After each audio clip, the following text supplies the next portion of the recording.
I know na babalik kami dito for season 2 and season 3. Thank you so much. Kinabahan ako nung sinabing Carlos, baka lang ko si Carlos Yulo. Ay, hindi naman ako tatumbling para sa iyo. Hi, Mr. Carlos Aragon. Yeah. We all know na ang Kwan on One is specific for Bisaya language only. What if nag-guess mo na lahat ng Bisaya celebrity? Is there any chance that Kwan on One will have a Tagalog version? Dahil kami rin mga Tagalog, na-enjoy namin yung yung pakikipagkwentuhan mo sa mga celebrity. Thank you so much kaayo sa inyo. Yan, alam mo yung pagkasabi mo ng ganyan, Sir Carlos, talagang napapayulo talaga ako. You only live once. Napapagano talaga ako kasi bakit? Saya naman magpakinig ng ganyan na parang nakaka-touch ba, no?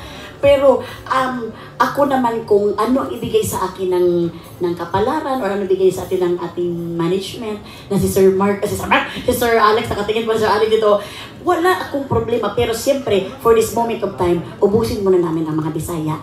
Kasi siyempre, targetin muna namin itong mga Bisaya. Ubusin na. Yung natatawag sila. Ubusin na. Ano ito ka na pupulbusin, no? Hindi. Ubusin muna namin sila para malaman namin kung ano yung mga kuha nila. And thank you so much for considering sa Tagalog ba? Kayo actually, sobrang salamat talaga sa inyo kasi kung mag-sensus kami, no? Kung mag-sensus kami sa mga nanood sa Kwan on One, parang half talaga mga Tagalog. Kaya ito sa Manila, pag naglalakad ako, huy, mong Kwan on One ba? Nanood man siya, uy, kahit Tagalog siya. Kaya thank you so much sa inyo, sa inyong pagsuporta talaga. Yes. And of course, kung hindi dahil sa iyo po, and of course, it will not be a 15 million viewers, Diyos ko dahi. Salamat kaayo sa atong Next naman po. Yes po, Mr. Carlos Yulo. May sabi-sabi na babalik si Chris Aquino sa showbiz. And is there any chance na mag-guess mo si second honor mo na si Chris Aquino?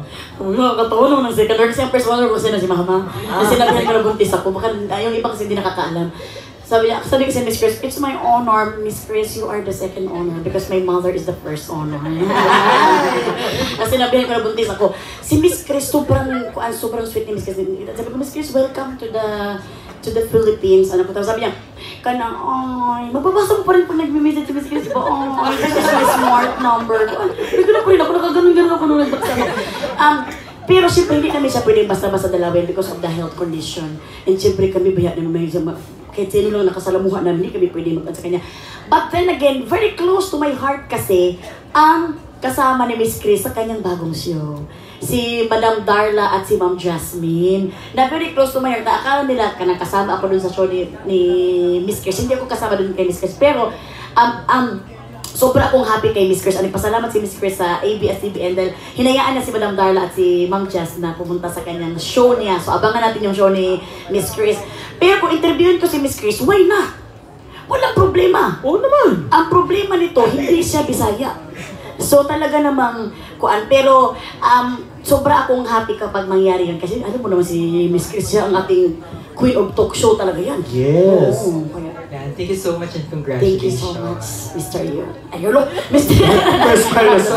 Mr. Carlos Aragon from Mega Kapamilya. Next is Charmaine Joy Pagulong from the Philippines Star.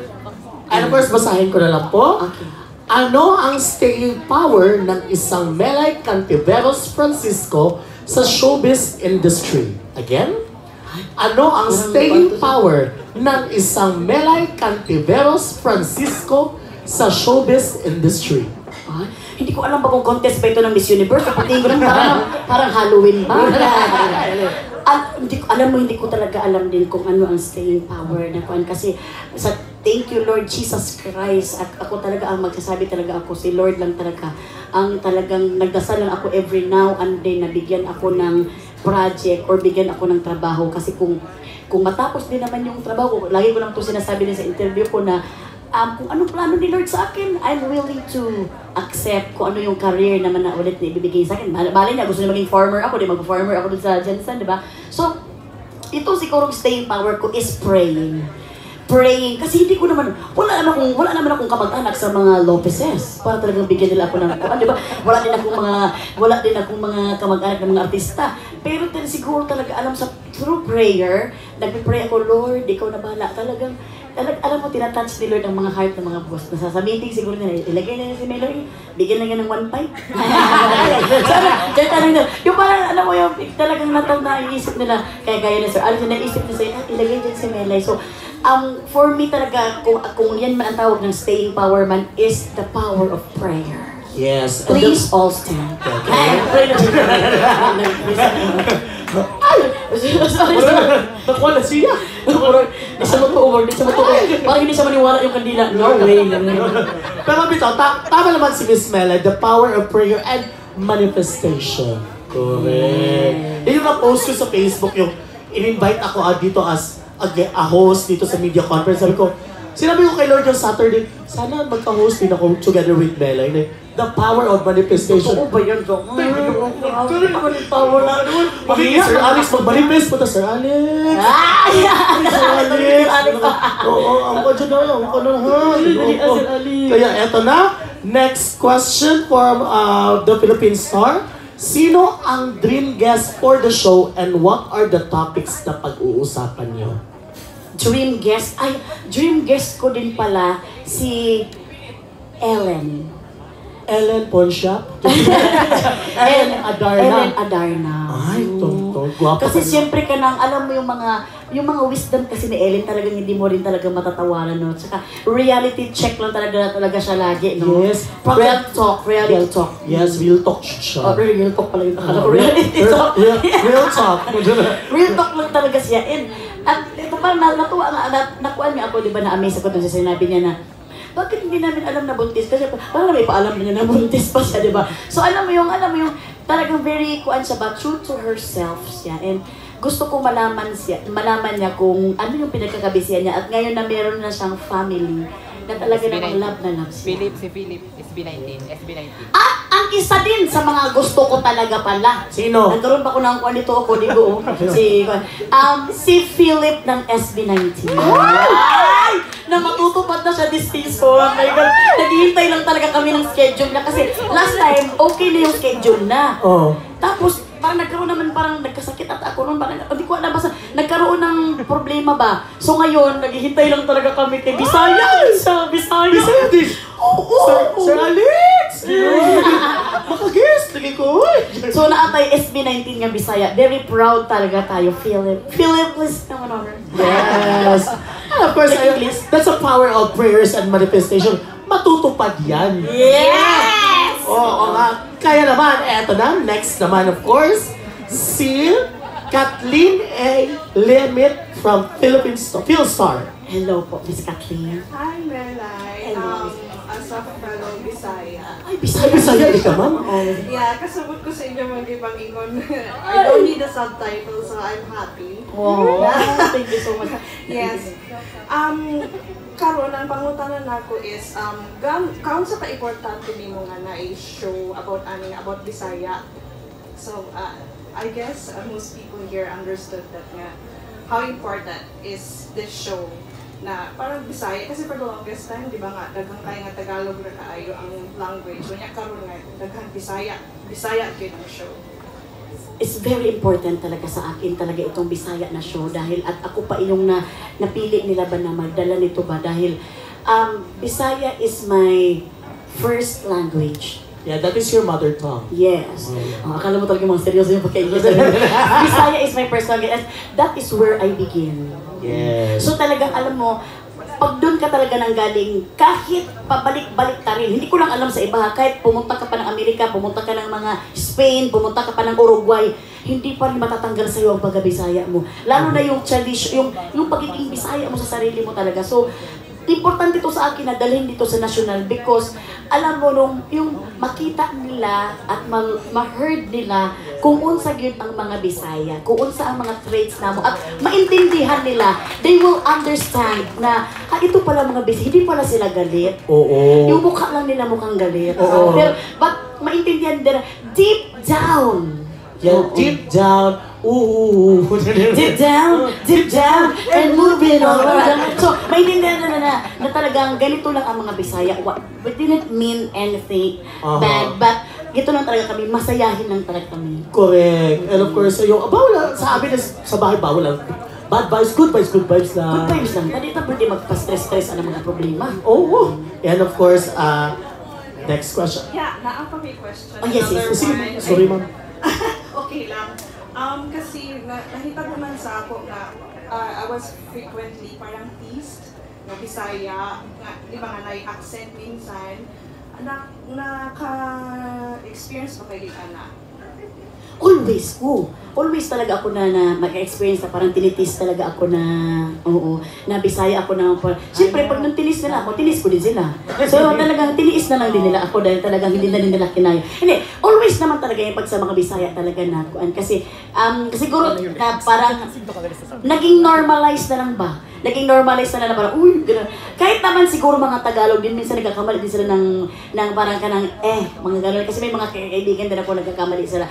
But then again, mostly lang sa mga Bisaya. Kasi siguro, minsan tayo mga Bisaya, pag nasa Bisaya tayo ng lugar, it's atay tayo lahat eh. Correct. Pag kagaya yung pinsan ko, ang kanyang pink is, ang kanyang pag-spelling ng pink ay pag-spell ng pink is P-I-N-K.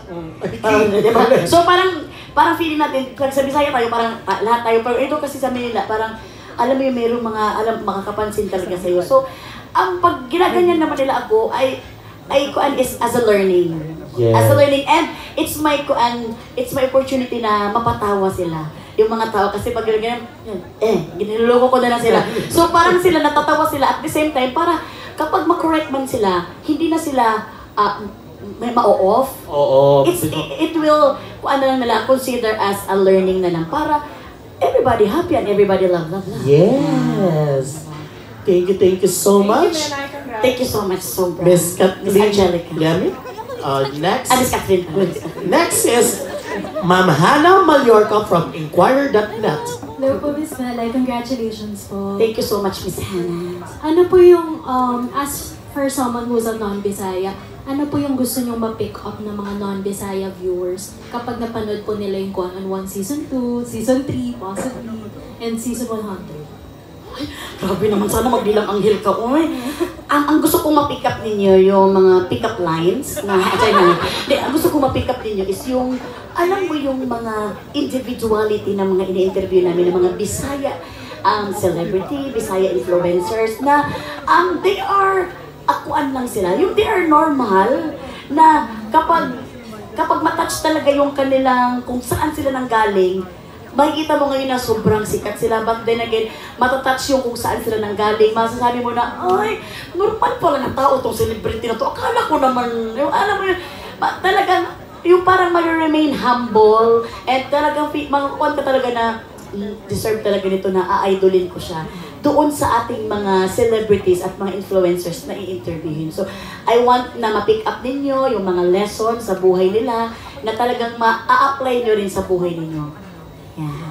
Second question po, if ever po, sino po yung parang guest na parang nagbigay sa ng unforgettable memory behind the scenes at bakit?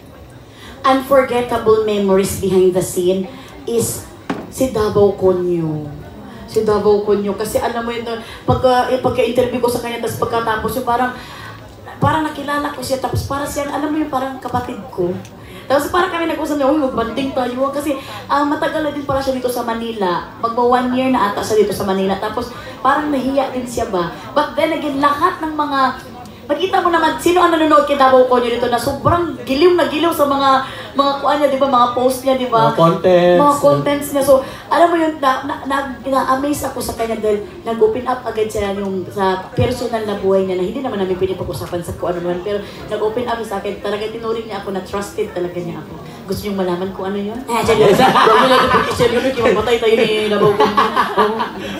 Thank you so much, Ms. Hannah Mallorca from Inquirer.net. Next is Chad Solis from Manila Feed, rather. Hi, Melay. Hello, Mr. Chad Solis. Congratulations. So Thank for you, my first question, sa iyong tagal na nag-host, tapos nag-co-host ka pa sa Chris TV, no? So ano yung mga important na lessons na lagi mong baon every time na nag-i-interview ka? And who among the TV talk show hosts yung pinaka-iniidolo mo? At kung ma-interview mo siya, ano yung gusto mong tanongin? ang pinaka number one talaga na talk show host talaga na talagang natuto ako talaga sa kanya si Miss Chris talaga. Hindi talaga pwedeng hindi masabi si Miss Chris ito kasi lagi kaming giniguest ni Miss Chris at marami akong natututunan sa kanya doon. I've learned a lot. And can you let it in myself na lang? Natutunan ko sa kanya na you have to listen. Kapag nag-interview ka, kailangan marunong kang makinig. Kasi siyempre, ano naman ang flow ng inyong interview kung hindi ka marunong makinig, tanong ka lang ng tanong. So dapat, kahit nga may nakaready ka na ng tanong, pwedeng mabaliwala yan. Depende doon sa kanyang gustong sabihin. So you have to listen to your interviewee. The interviewersism. Okay, the interviewersism. Makinig ka lang sa kanya and then doon na mag-flow kung saan papunta yung gusto niya sabihin. Kasi hindi naman pwede na pangunahan mo siya sa gusto niya sabihin. Yung ganito, sasagot na siya, hindi pwede. Dapat talaga, yung ma-comfortable siya, yung kailangan masaya siyang kinukwento yung kwento niya sa iyo. Maraming salamat. This is now the end. Tapos na pala yung Thank you. Yes? Sir Chan. Yeah, kung merong mga TV talk show host na i-interviewin ka, sino yung top 3 mo na gustong tanungin? At ano yung question mo? Like sila Chris, Tony, Tito Boy? Ako yan. Wala mo nabanggit mo na lang din. Ikaw na lang din ang sumagot. So, dyan ang alabi.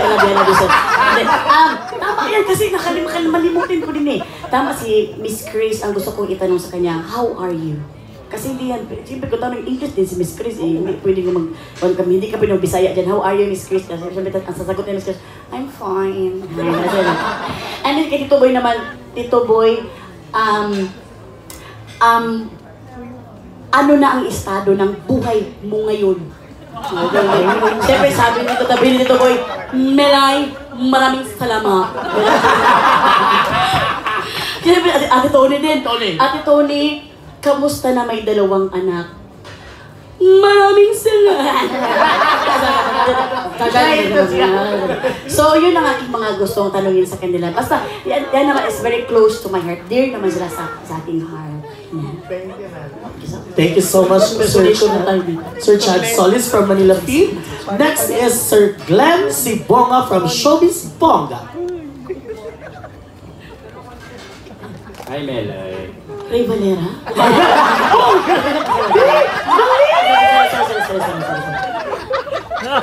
Ayan, Melay, syempre, congratulations. Ine-expect mo ba itong success nitong season 1, kaya nagkaroon ng season 2? Sa tingin mo, bukod sa galing mong mag-host, di ba? At saka very engaging ka sa pag-i-interview, ano sa tingin mo yung sikreto ng show? Kaya pumatok ito sa mga tao. Maraming salamat talaga, Sir Ray. Maraming salamat.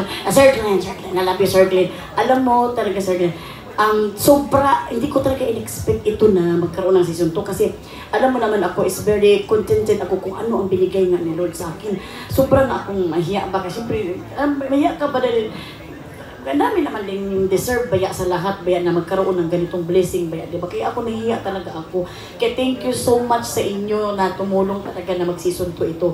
Pero, bakit ito tumagal? Siguro, Sir Glenn, dahil ito nga, Bisaya na ito, and they find it parang something special na kahit paano naman, parang nalaman ko kasi parang nagsinsos-sinsos kasi ito bago ito tinuloy ang show na ito, na sa buong Pilipinas, meron tayong 35 or 37 population ng mga Bisaya.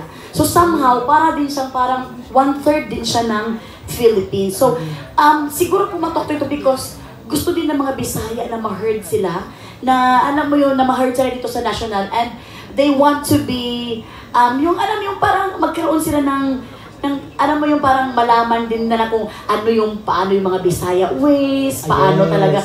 The culture. The culture, and marami ding mga Bisaya na mga successful na mga stars. So, parang dun pa lang makuha sa, in fairness, mga Bisaya, good day sila. Na may mga Bisayang talagang nagtatapat, nagtatagumpay. Yes. Bisaya ka ba, Sir Ray? Hindi na. Glenn. Sir Glenn. Sino si Ray? Sir Glenn, I love you, Sir Glenn. Ayan, last question ko, Mele. Sila, yung mga anak mo ba, sila may tinuturoan mong mag-Bisaya? Hindi ko sila natuturuan mag-Bisaya. Yun talagang, kaon, hindi talaga yung turo na ganun. Pero sa bahay kasi namin, Bisaya kami, mga pinsan ko ang kasama namin sa bahay. So lahat kami nagbibisaya. Si Jason talagang medyo hindi na niya alam ang buhay niya ngayon. Talagang, pray, please pray for Jason. From Macanggenyo to Bisaya na siya. Tapos ang bilis pa ng Bisaya. Tapos mga pinsan ko pa. Tapos yung mga anak ko, nakukuha yung pagka-Bisaya namin. Pero minsan nagtatagalog naman, pero talagang Bisaya talaga kami sabay. So, ang mga anak ko, alam din nila yung mga kuan, ano ba mga Bisaya. Minsan, pag hindi nila alam ang sagot, yung kuan, good mama. So, hindi ko siya sinasadyang turuin, pero talagang natututunan nila dahil sa language namin, sa first language namin sa bahay. Natanong ko yung Melay kasi posible bang magkaroon ka rin ng mga guests na batang Bisaya? Of course! Siguro, ako pangarap ko mag-guest 1 month na Bisaya. 1 month ba? Dali lang, Sir Glenn. Gusto ko bata na ka ng mga personalidad na mga Bisaya ba na i-guest nila sa... Kay, lingaw po sila ba? Very cute kay maraming mga influencer na mga Bisaya. Masag Visayas as Mindanao na sobrang sikat ngayon. So, true. Alam mo, pero syempre kailangan nating magkaroon ng formal na kuan, magpaalam tayo sa dole. Correct. Yes. Thank you, Melay. Congratulations. Thank you so much, Sir Glenn. Patawarin mo ako, Sir Glenn. Si Ray. Sir, yeah. And last one is si Sir John. Yeah. Sir John Ivor Bermejo. Sir John Ivor Bermejo. Salamat, Sir John Ivor. Yung question ko is, doon po muna tayo about sa Kwan Ano One on Wheels. Anong lugar yung gusto mong puntahan and bakit? Ayan, good question. Good question. Actually, lahat ng lugar sa Luzon, Visayas at Mindanao. Gusto talaga nating puntahan yan. Actually, gusto kong mag-interview ng Bisaya at dadalhin ko dito sa Luzon. Kasi para maikot ko siya dito sa Luzon ba, na mag-usap lang kami Bisaya, pero itutur ko rin sa kung ano yung mga magagandang places dito sa Luzon. At yun din mga Bisaya din, ng mga Bisaya ng mga Visayas, dadalhin ko din sa Mindanao. Kasi diba ang layo ng land area namin sa Mindanao. So gusto ko mag-drive. Ako kasi marunong ako mag-drive, mag-drive ako, tapos interviewin ko siya, kamusta naman ako? So, gusto ko dalhin, syempre sa Jensan, saan pa ba ako? Lalayo pa ba ako sa Jensan? Diba? Gusto kong dalhin sa Jensan. And sa buong Mindanao. I love Mindanao talaga. Uy, grabe. Jensan makakuan. Lami kaya ang tuna sa Jensan, please lang. Pagpuyok mo. Sa Jensan, and then gusto ko din makarating sila ng Butuan. Ito yung mga lugar na magaganda, Cagayan de Oro na hindi nyo alam na maraming mga tourist destination doon talaga. Indeed. Tara na, lipad na tayo. Tara na. So gusto ko send rin sa Mindanao. Sinong artista yung gusto mong puntahan yung lugar nila mismo? Gusto kong puntahan sa bahay nila. Yes. Siguro gusto ko rin puntahan si Kuan. Si Slater. Slater Young. At kasi si Chris Uy. No? Kasi nila mag-asawa yan. Sobrang bait ba yung mag-asawang yan? Kaya na-interview nila ako sa podcast nila. Apakabait na mag-asawa na yan. Gusto ko mapuntahan yung bahay nila kasi mayaman yung bahay, di ba? Di ba mga ganun tayo? Ganun kasi minsan kami mga Bisaya. Ano yung bahay? Gusto ko mapasok yan. Gusto mo na makita kung ano yung loob, di ba? Correct. So, gusto ko mapuntahan yung bahay nila. The celebrity na si Slater Young and Miss Chris Uy. Thank you po. Thank you so much. Thank you so much, Sir. Parang may gusto ko siya itanong sa akin, no? Sir John Ivor Bermejo. And last question from Sir Ryan Mark of Showbiz Remark page. So, ako na lang po mag-aas ng question. Si Bisaya Mangguni siya good oy. Kinsa sa imong guest sa season 1 ang pinakaganahan o nga naman? El Translate in Tagalog, sino po sa guest ng season 1 ang pinaka gusto niya at bakit? Nasabi ko na kanina na ang pinakagusto ko talaga is si Kim Chu. Because talagang, alam mo naman, miga talaga kami ng todo-todo. Pero, meron din akong na-forget si Maymay. Kasi si May, alam mo namang ama kabogera natin yan siya. Doon talaga sobra akong natuwa. Kaya grabe yung pinag-usapan namin. Umabot na talaga sa level 0 level talaga na hindi talaga pwedeng sabihin talaga. Pero, alam mo yung mga Bisaya kasi talaga minsan nawawala ka sa sarili mo pag-usapan. Minsan, I'm sure ang mga Tagalog din makakarelate nito pag yung sobrang close mo yung kausap mo, yung wala na kayong alam, hindi nyo alam, medyo medyo hindi na to pwede pag-usapan sa TV. Ay, oo. Kaya- So, si Maymay, grabe talaga ang pagkabisaya ni Maymay kasi parehas kami Mindanaoan eh. So, parang parehas kami ng pagkabisaya. So, grabe yung aming kuanbay, kanang tawanan talaga namin. And Correct. nakita ko talaga yung pagkuan ni Maymay dito sa show business hanggang ngayon. Nag-remain pa rin ang pagka-Bisaya taste niya. Okay. Eto na, last question. At ang last question. Ang ganda dito, no? Palaging last question. Pero maraming... Last question version point 1.2. Ano mo na siya ka lang? Extended version. Extended pala, mga point-point pa pala Oo, mga yun. point 1 man na siya, ma'am. O, sige. Very, very last question. Okay. From John Lanin. Sir Jun Lalim. Sir Jun Lanin. Sir, sorry po. Yung mga tao sa London, they call me John, di ba? Ay, kay America, sa America. Yeah. Kasi British.